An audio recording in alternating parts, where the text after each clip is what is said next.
The hardest thing is the great shows, because you do a great show, do a killer show. People are waiting for your autographs and you're taking pictures, and it's great, right? And then you go to McDonald's and no one knows who you are. Can you take that difference? Can you adjust to that? How bad do you want this thing? Whatever you are not willing to give up, that's what it's going to cost you. Welcome to Not in a Huff with Jackson Huff, where we interview newsmakers, storytellers, and all-around interesting people. Sit back, relax, unless you're driving, and enjoy the show. Here's Jackson. Hello. I am Jackson Huff. This is Not in a Huff. Thanks so much for joining me. As always, really appreciate it. This week, I speak with Kevin Lepine. Now, Kevin is a hypnotist. We're going to talk all about what that means, what it is, what it's not. But we're going to kind of dive deeper into just being not just a hypnotist, but being somebody who has a show in Las Vegas. It's a almost nightly show. I think there's a night or two each week that he doesn't perform.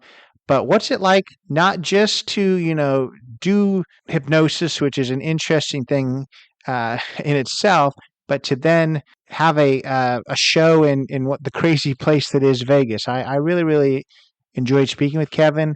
He's going to talk about how he learned to be a hypnotist. He's going to tell you that he thinks darn near anyone could do it. He's going to talk about his show, how he doesn't get burnt out doing it night in and night out, what it's like to have a long-running show in Vegas, because he doesn't just have a hypnosis show, he has the longest-running hypnosis show in Vegas. So something to be said there. Definitely a really cool thing.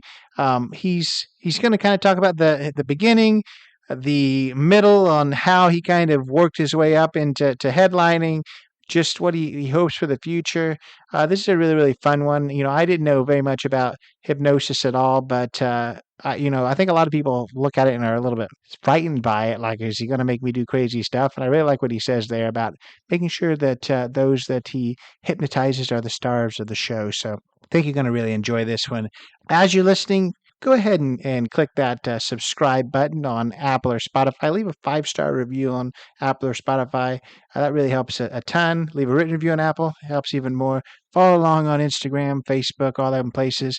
Not enough podcasts, but here is Kevin Lepine. So Lepine, how are you? I'm doing great. Thanks for having me on.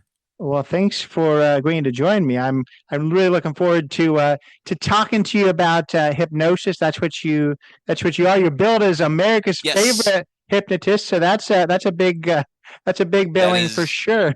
That is really awesome. And having the longest running hypnosis show in Las Vegas, I do the show Hypnosis Unleashed. We're downtown Las Vegas at the Four Queens.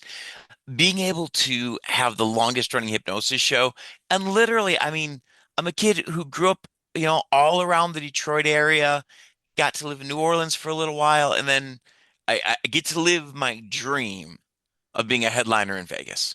Well, I love that, and I want you kind of just to start at the beginning. I guess what created that passion for entertainment, and was it always kind of in this, magic? I don't even know if you want to consider it magic. That may be a big box to open already. But what made you want to get into entertainment? I wanted to be a surgeon. My parents make me do this. I honestly, this is my passion. This is what I loved. I had a huge stuttering problem until I was about 15 and a half, 16. I actually came through a lot of different versions of being bullied and a lot of different abuse. The stage was the one place I felt comfortable. It's weird. I couldn't do anything interpersonally, like you and I would freak me out, but standing in front of 100 people on stage was the only place I felt comfortable. And it was that feeling just kind of grew. When I was 16, I got picked up by an entertainment company. So I did costume characters for kids' birthdays. So I was Barney for your little brother's birthday. Or for copyright reasons, I was a purple dinosaur. Uh-huh. Yeah. You know, but it just and I got to work with a lot of weirdos, but fun weirdos. I mean, the guy who ran the company, this guy would set his minivan on cruise control.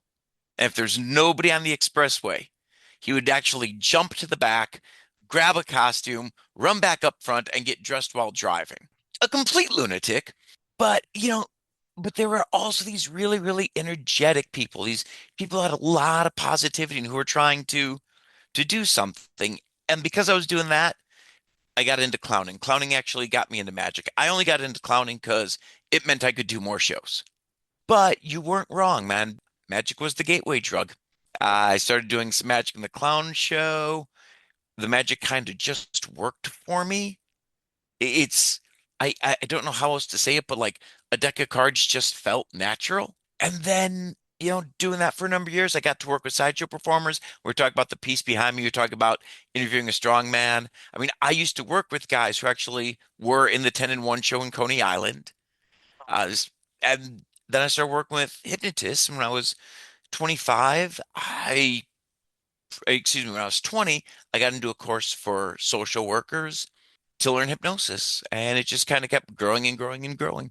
I love that, and you've kind of done what a lot of my guests have done in the past, but you've kind of combined it all into one person. So I've actually talked to people who run these costume companies and have Hmm. the ice princess and the Italian plumber again for copyright Yep, reasons. exactly. Um, and then a lot of magicians and things like that for sure. But I mistakenly asked you about magic, but I want to ask you that specific question. Do you consider the hypnosis and what you do you consider it a magic act or something else? No, not at all, except. So, no, completely not at all, totally wrong. Well, except for this one thing where you're completely right. Um, I learned something doing magic. And the difference between magic and hypnosis is actually happening. I'm really hypnotizing you. There is no magic trick to it. It just is. But when I was doing magic, I figured out something. So magic is a trick, right? If I do a magic trick, you know it's a trick, right?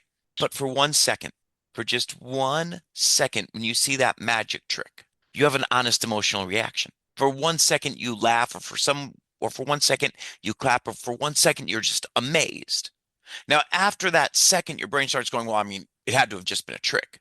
That was what magic taught me, was if you can create a moment and feel emotionally connected to that moment, that's where it all comes from. So, no, the hypnosis show isn't a magic trick, but the emotion, making people laugh, making something genuine, making a connection, that's universal in every performing art. So you've done all these other things. What made you decide that hypnosis was something that you wanted to not just do, but as you've said, create a show around it and one that is long standing? So, it was my friends being smarter than me. So, I would work at this point in time, I'm touring and I'm doing a lot of colleges and I'm doing a lot of comedy clubs. In Comedy Club A, I'm doing my comedy magic as a middle act. So I'm the 20, 25 minute feature. Comedy Club B, I'm headlining doing hypnosis. I like magic. I'm passionate about magic. I love magic. I couldn't write a 26th minute of magic that was genuine. And you look at great comedy magicians, the amazing Jonathan, who is a dear friend, Harry Anderson, a dear friend as well, Matt King, who's amazing. These guys, you could give them a deck of cards and they're going to do an hour and a half and have you rolling for an hour and a half. That wasn't where my personality naturally led. And my friends were pointing out, when you do hypnosis, man, you're having fun at an hour. You're having fun at 75 minutes. You're having fun at 90 minutes. You're having fun still. So why are you working so hard on something that isn't fun for you when you can do something that really fits what you're doing? And as soon as I realized that, the rocket ship kind of took off and I never looked back.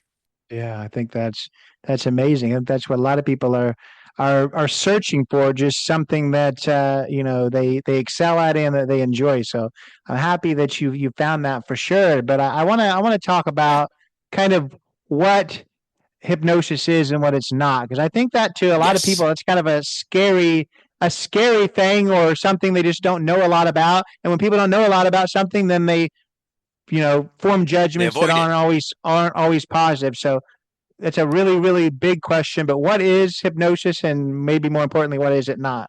Yeah, let's just kind of talk about what hypnosis isn't for a minute. So, hypnosis isn't, the Hollywood portrayal, but the Hollywood portrayal is never accurate. Even when when Hollywood does a true story, it's always based on a true story. Because, you're always going to twist things to fit a narrative. Hypnosis, first of all, is a natural state.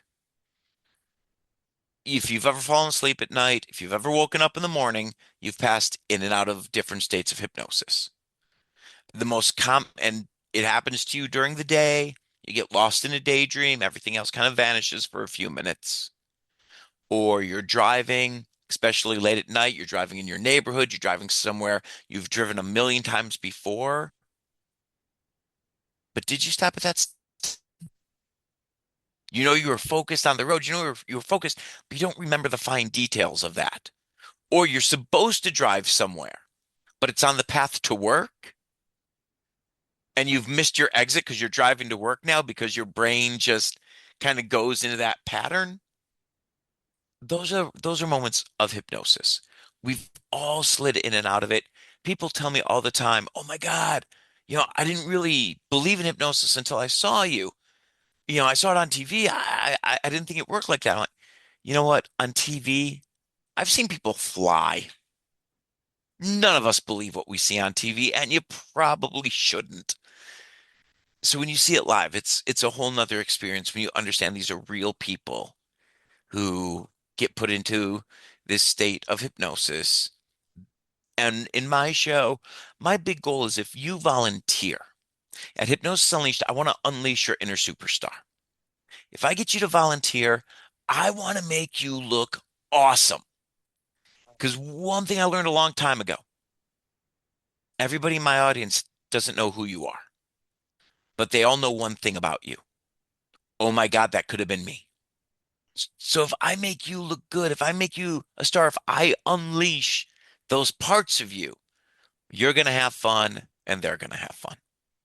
I like that. I like the part of trying to make people look good, look like the star of the show, because I think that's what a lot of people are afraid of. I'm gonna get up there.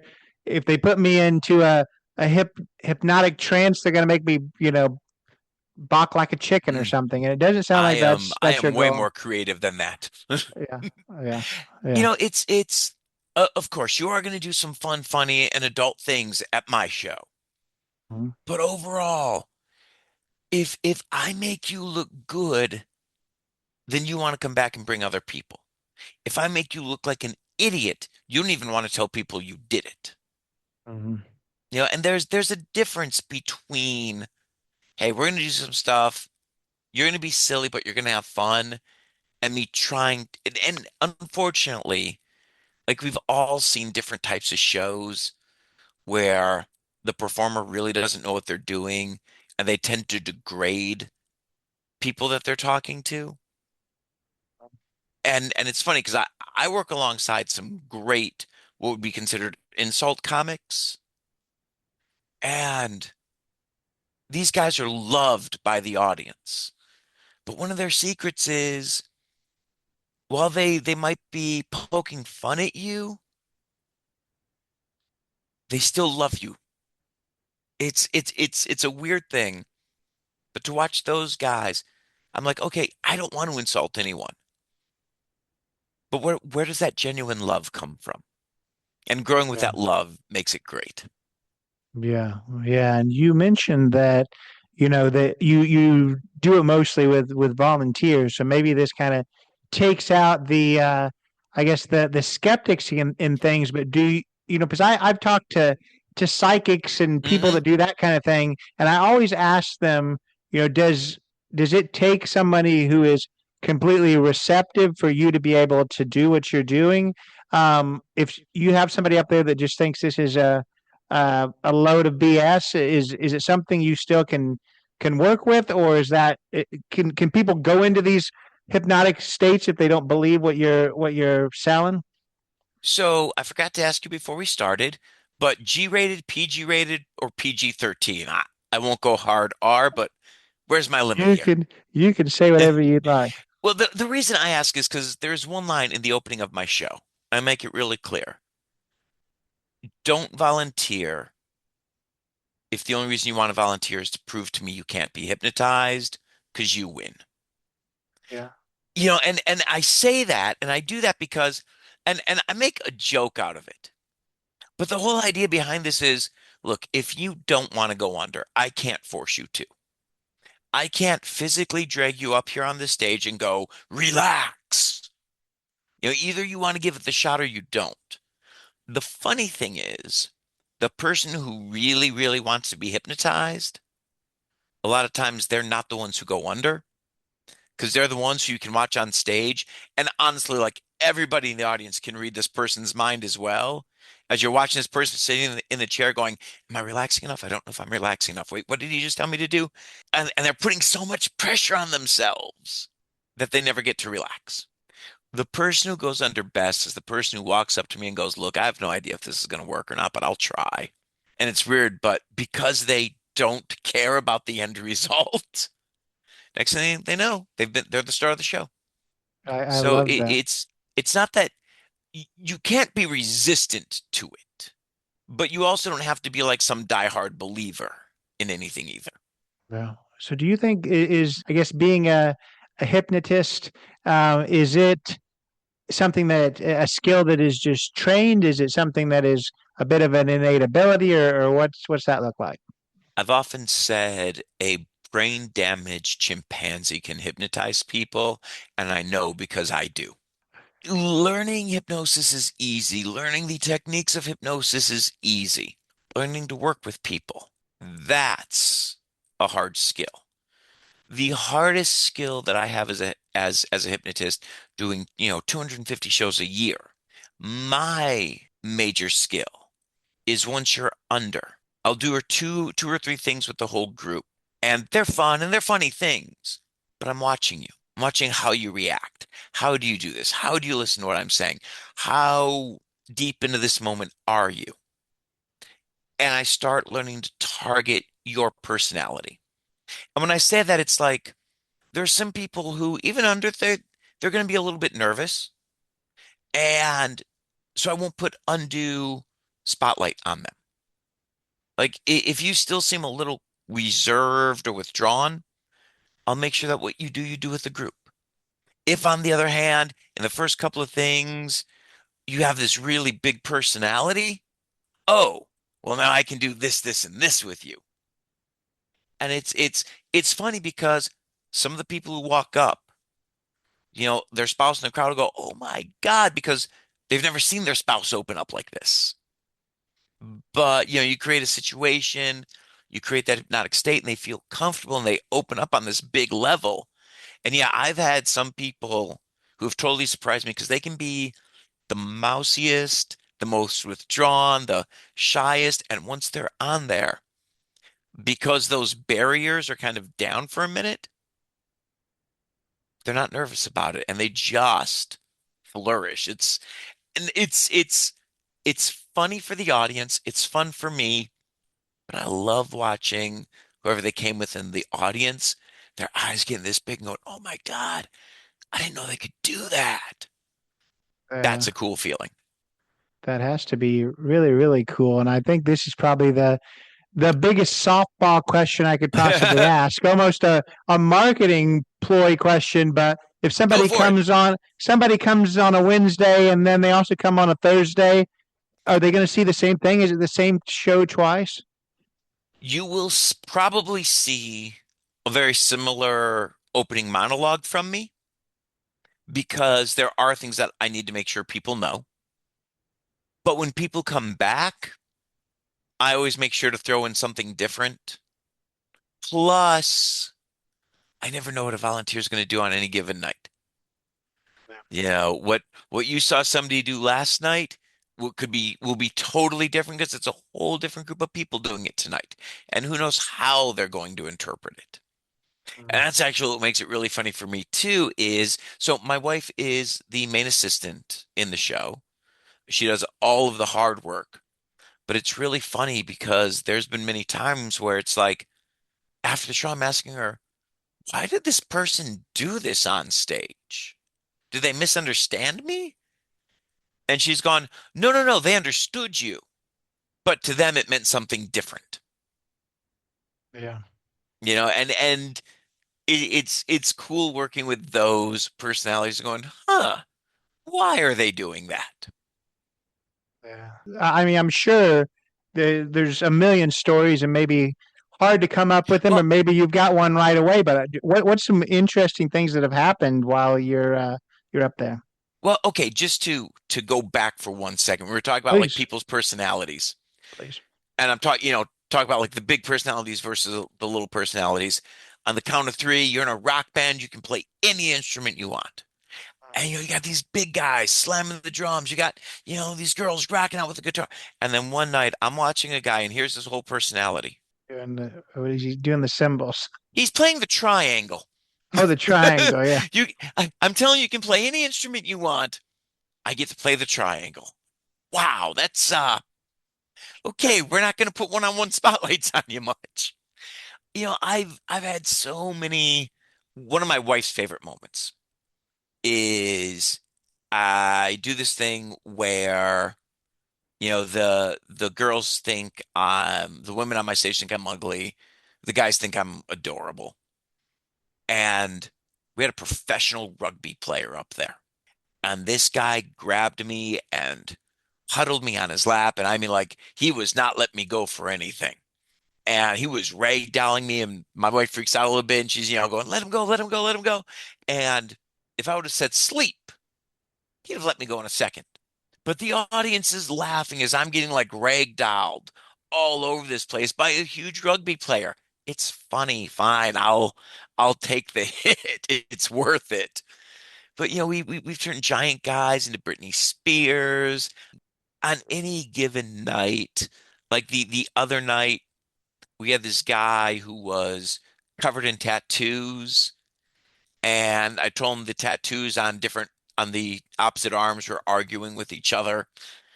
Just playing into whatever's there. My favorite is probably so if I've got somebody on stage and they've been married for a long time, I'll bring their spouse on stage. And then whenever their spouse says the trigger word, the spouse who's hypnotized will give their spouse a kiss like it's their first wedding night. And that one's a lot of fun because, we've got this image. Oh my God, you've been married 20, 25 years, you hate each other. No, man, you've been married for 20 plus years and you're going up there and you're still holding hands and going on dates.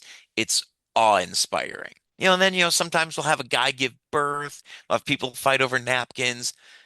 We're going to make it fun and funny. What do you say to the people who listen to this or think about any kind of hypnosis and think it is just nonsense and that okay, yeah, sounds all great, but I'm sure he this is all just an act and it's the same eight people on stage every night because he pays them. It's, first of all, I wish we could afford to pay new actors every night. That would be fantastic.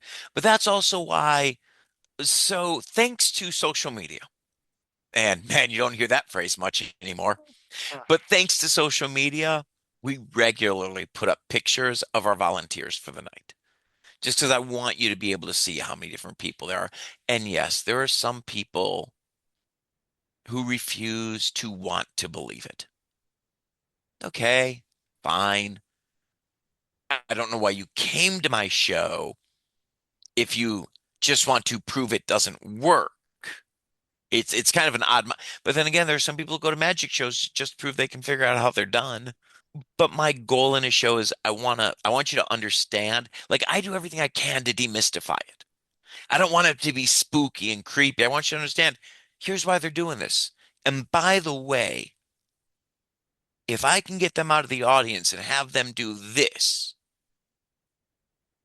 I know 50 different people who do it for therapy. And if there's something you want to fix in your life, if this guy can be Britney Spears, you can quit smoking. That's powerful. That's powerful stuff for sure. So I want to get to I guess, a little bit more about Yeah. the show, and I want you to just tell us how did you decide to go to Vegas? How did you decide to create the show? There's so many answers that I want to give to this. And unfortunately, I've got to jump all the way back to being 16. Okay. So I did my first costume character and I got paid 40 bucks. And this was in 92, 91, 92, somewhere in there. I was 16, just about to turn 17. That was as much money I made That $40 was as much as I got paid for working a full week at Little Caesars. So, okay, you know what? I'm done flipping pizzas. I got a new game. And it sounds dumb to think about a 16-year-old. Do you want to work in a pizza place or do you want to do this? But keep in mind, what I actually said there was, I don't want a stable job. I want to do this insane thing. And that was true through my entire career, is I was willing to sacrifice other things, safety, security, reliable income, health insurance, whatever, to build this entertainment thing. My wife, who graduated from Del Arte, she said one of her teachers told her, if you can do anything in the world besides performing, do that instead. You'll be happier. But if you can't do anything else, you're screwed because you're one of us now. When I was 25, I had the opportunity to go to New Orleans for 6 months. 6 months turned into 5 years. I knew no one in New Orleans.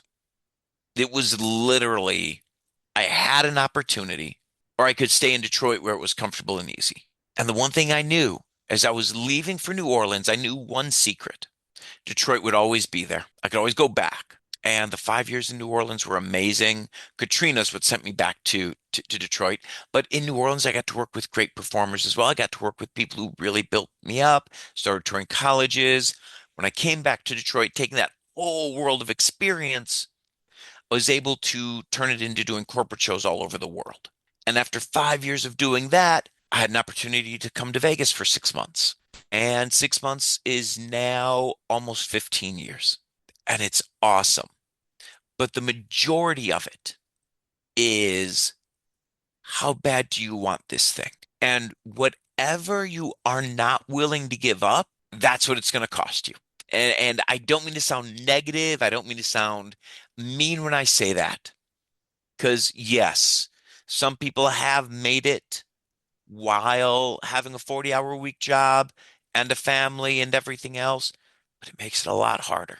I never stopped pushing for what I wanted, but there's also a big difference between pushing and being pushy. It's that difference between, I'm going to achieve what I want, but I'm going to achieve what I want by working with you, not trying to step on you. I think that's a important distinction for sure. And I think you've answered the question I was a little afraid to ask. Has this show been going on for 15 years? Because I know with Vegas and a lot of things, I mean, you can get specific enough that the longest running, Yep. monkey show on Tuesdays Hmm. is 3 weeks or Oh something. yeah, So oh yeah. I am definitely the highest rated hypnotist named Kevin Lepine, of all time. No, so I joined Hypnosis Unleashed in 2010, and at that point, it already had either I want to say it had like almost an 8 or 9 year reputation already. And then I came in, and I was basically interning for them. That turned into one night a week. One night a week turned into one night a weekend subbing for the other guys. One of the guys decided he was ready to retire, so I took his spot. And then when the theater we were in closed, the other hypnotist, who's like a big brother to me, Michael Johns, he said, if you want to carry the name forward, you can. And so I did. And so Hypnosis Unleashed has been under my name for 12 years now, a little over 12 years, but it has a 20 plus year history here in Las Vegas of running consistently if we don't include COVID. what's the interview look like to join this show? Did you have to hypnotize the person that was interviewing you? What's that look like? Here's the biggest amount of honesty that I can give anyone. I was invited to the show by one of the people in it. One of the hypnotists had no problem bringing another hypnotist up on stage and letting them do one routine. And the guy really liked the one routine I did. He brought me up there to do one routine, and he invited me to come back the next night. And then he invited me to hang out. At this point, I was 35 years old. I had toured the world doing this, and I knew what I was doing. But you know what I didn't know? Anything about Las Vegas. And I basically became an intern. Like the next 6 months with them, I would seat people. I would take tickets. I would work the box office. I'd work as the assistant. I would work in the sound booth. I would work security. I would do anything they needed so I could learn. And eventually they said, look, you're doing like this stuff basically as an intern. What do you want? I said, I want your Dark Knight. And they gave it to me. And after about almost 6 months, of doing the show. So now I've been with these guys for a year, right? I asked them, why me? Why me? The hypnosis world isn't that big. You could have picked 150, 200 other people who would have all say they would die to have this. Why me? I said, because out of all of them, you're the first person to come here and ask questions, not to tell us how you would do it instead. That's powerful stuff. I It think that's is. And this is a truth.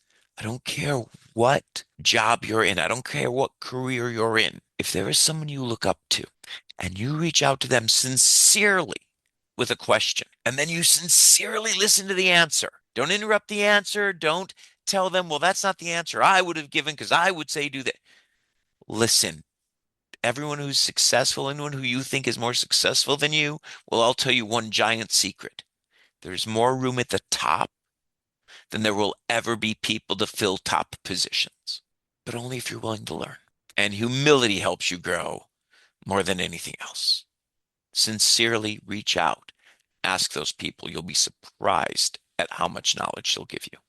yeah. Well, I mean the passion behind it, I think that's it's easy to see why you've been successful. And I want to know why you think the show has been so successful for so long. I mean, Vegas is an interesting place where you're getting new people every week, so you're getting, a fresh set of a potential audience, but it's also interesting where, there's hundreds of shows people can choose from, and it's really easy for one just to be absolutely fantastic, but somehow just doesn't get the publicity. How has uh, Hypnosis Unleashed been able to withstand 20 years and 12 years under your tutelage?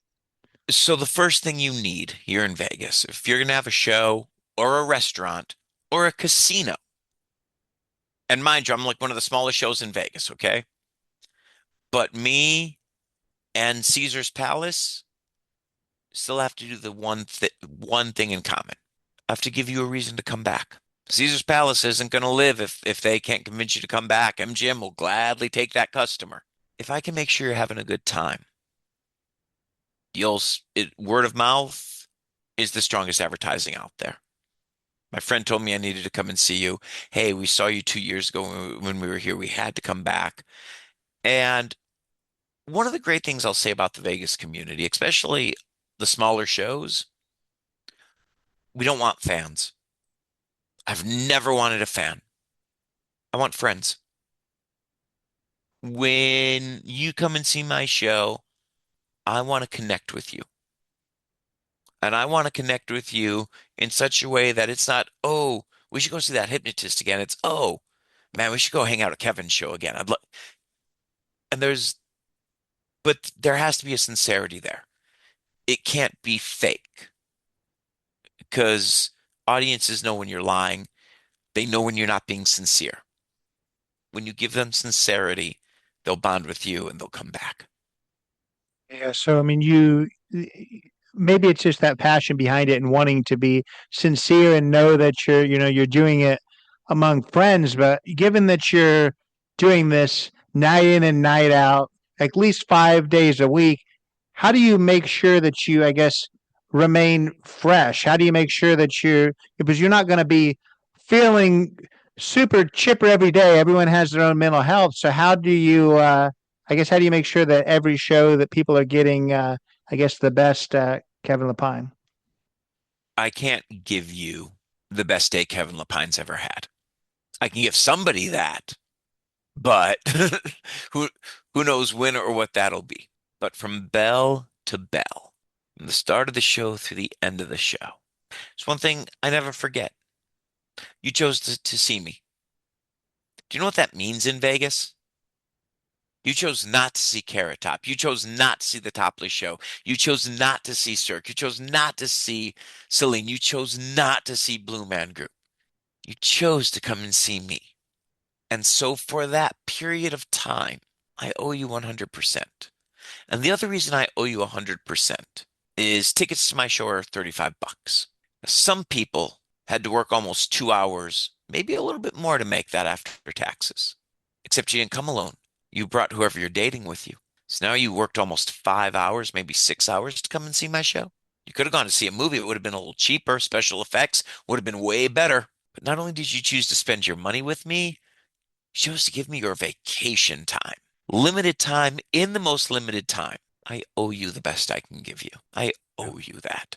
That is my debt to you, and I will pay it. So how do you make sure that that you withstand and you make sure that you're taking care of yourself too? You talked about people could go to a movie pretty timely right now. I don't know, exactly when this will come out. It probably won't be on theaters Mm, anymore, but the last showgirl is in theater now, and it kind of talks about somebody who doesn't really know what to do with their life because they've been in the same Vegas show for 30 hmm plus years, and now they're kind of burnt out on what they're doing, but they also don't know how to do anything else. So how do you make sure that you don't get yourself in that rut? You don't get yourself burnt out, but you also don't get yourself where you have no identity outside of those walls.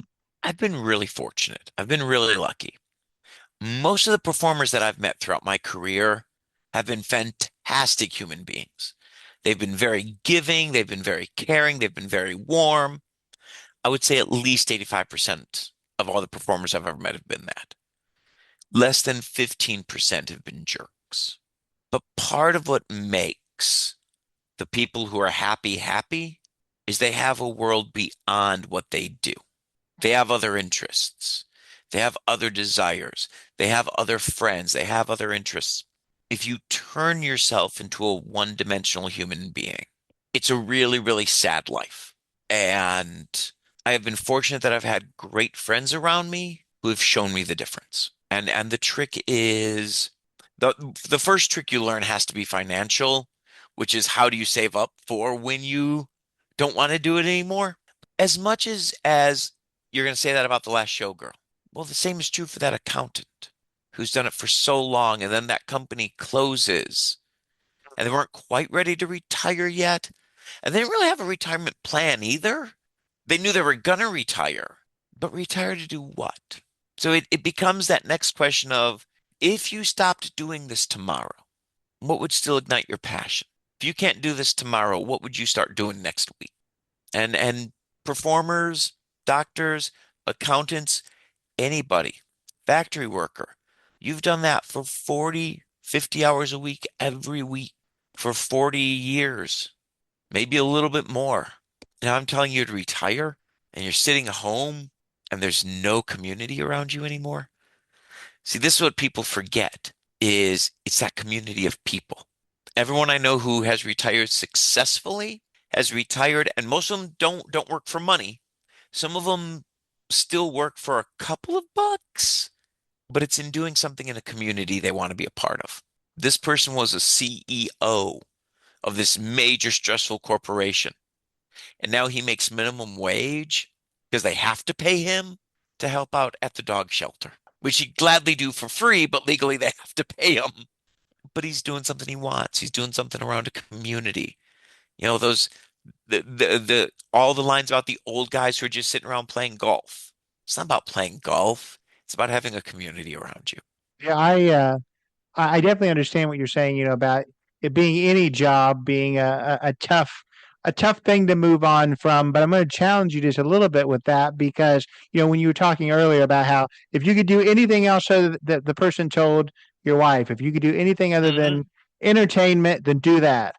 I do think that it's a little bit different just because an entertainer, they're built to do that. So I think that leaving that world and or being forced out of that world would be a harder thing because I mean you It can't is. you can't entertain the dogs for only Yep. for so long. So I do think that that's a maybe a longer road down if you don't find a better solution.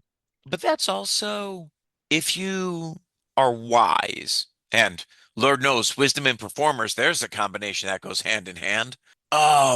If you are wise, the audience in the mirror will tell you a lot of things. I haven't seen The Last Showgirl yet. I've read all of the descriptions and everything. There's a point as a performer where you go, oh, well, I've entered this stage in my life. I've entered this part of my career. How do I adapt to it? And what do I start doing next? If and I would say as a performer, if you don't have an idea of what you can do next, you can find yourself in a really bad spot.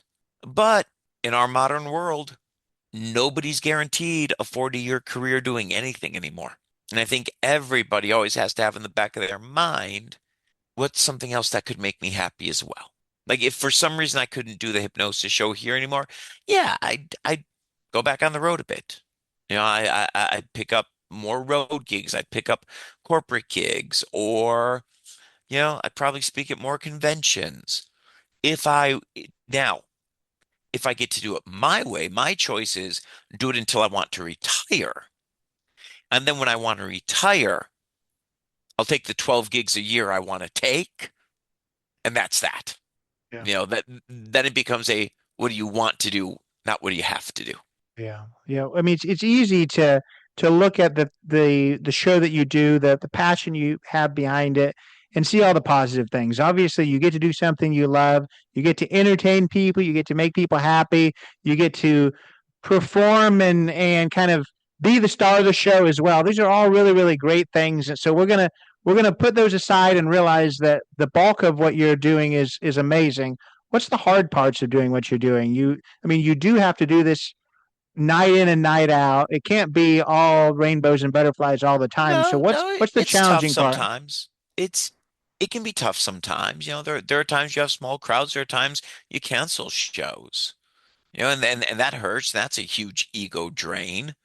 And there are nights where it's like, well, we did the show we had to do tonight. It wasn't, it's not the show I would have wanted to have done tonight, but this is what we had, so this is what we did.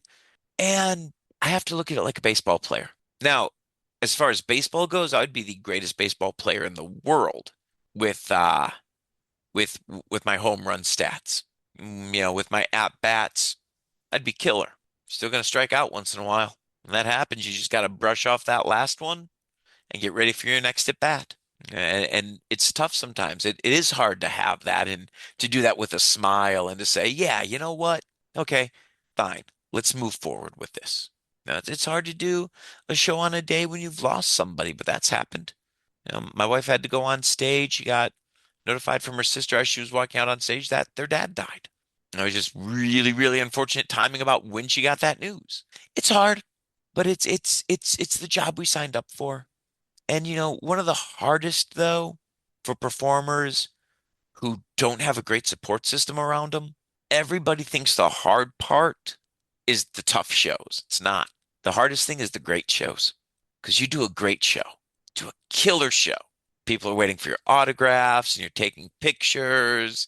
And it's great, right? And then you go to McDonald's and no one knows who you are. Can you take that difference? Can you adjust to that? Can you mentally go from I was just on top of the world and now I'm sitting here waiting for somebody to make me a Big Mac? And that's the problem a lot of performers have is how do you go from A to B? I'm lucky. I've got a fantastic wife. I've got fantastic friends who really made me look at the fact that yes, I'm passionate about it. It's not an all-consuming thing. And it's a tough one to learn. Yeah, well, I appreciate you sharing that. That's a I can only imagine that has to be a humbling experience at times. So I really But it's also true, once again, across the board, any other field. You can go and do something amazing in whatever field you do, but nobody else in any other field is going to really understand it. So take pride in what you do, love what you do, be honored by it. Just surround yourself with people who don't let that define you. yeah, I think that's is a really important thing for sure. And I want to kind of keep with your baseball analogy just because I've talked to tons and tons of people that are doing really amazing things and people that are performers as well. But normally we're talking about, a show that they do this weekend or a show that they did in the past. You actually are doing a show today. So we've got you literally right now in the bullpen. Hmm. So I want now you to talk about how you feeling about tonight. How you feeling about the show today? Today's going to be fun. I'm going to go meet a whole bunch of new friends I've never met before. And we're going to have a party together. And we're going to have a great time doing it. I love it. I love it. And tonight's people and all the people that come out and see you, Mhm. what do you hope that they gain from checking out the show? So the main thing is I want them walking out of there having had fun. You laughed, you had fun, you had a great time, and you're walking out in high spirits. And that's 95% about how I want you to feel. The other thing, that little 5% I want you to feel is I want you to feel, oh, maybe next time I should do that. Or maybe, maybe looking at this hypnosis to help me do something, maybe I should look into that. If I can leave you with a huge smile on your face, that's great. If I can leave you with a big smile on your face, maybe feeling a little bit more hopeful than you felt before you came in, that's great too. Yeah, well, let's hope the bulk of people leave your show with just that for sure. And this is the most interviewee question that I've got, and that is, if we're talking in 5 years, what do you hope? What do you hope that you're doing at that point? I've got a few different hopes. 5 years from now. So Hypnosis Unleashed is 5 nights a week at the Four Queens on Fremont Street. 5 years from now, I'd love to be doing 3 of those nights and maybe having somebody else do 2 of them, just like how I was able to grow and have that opportunity. No, that's awesome that you want to help that next person. I think that Hmm. shows a lot of character for sure. So I want to, in wrapping things up, shout out the show again, how people are going to check it out, how people are going to get tickets, how they're going to follow along with you, just so maybe they can't get to Vegas all the time, but they still want to check out your social media. They want to see Yeah. maybe some of the fun things you're doing. Talk about the show and shout out all your Join social media. join me on social media. I've been really lucky. I think on everything it's at Hypnotist Kevin. Uh, Join me on any one of those. Facebook, I'm really active on.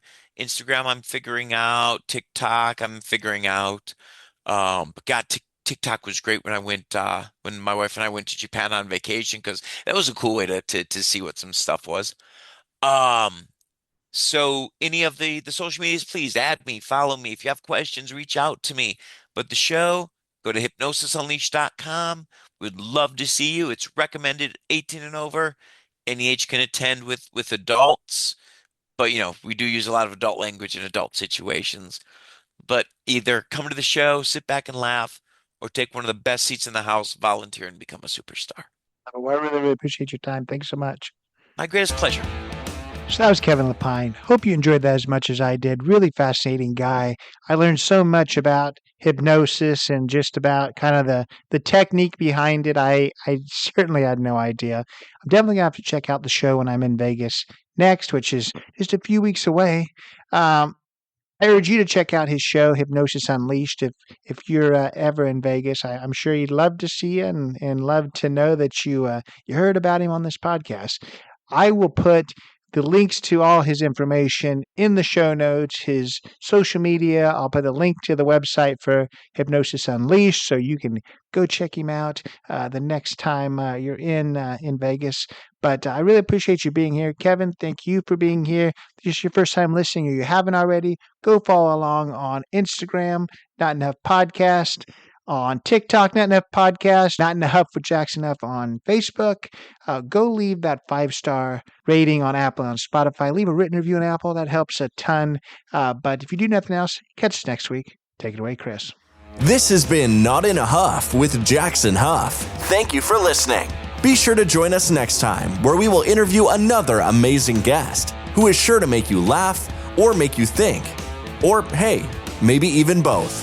But until then, keep being awesome.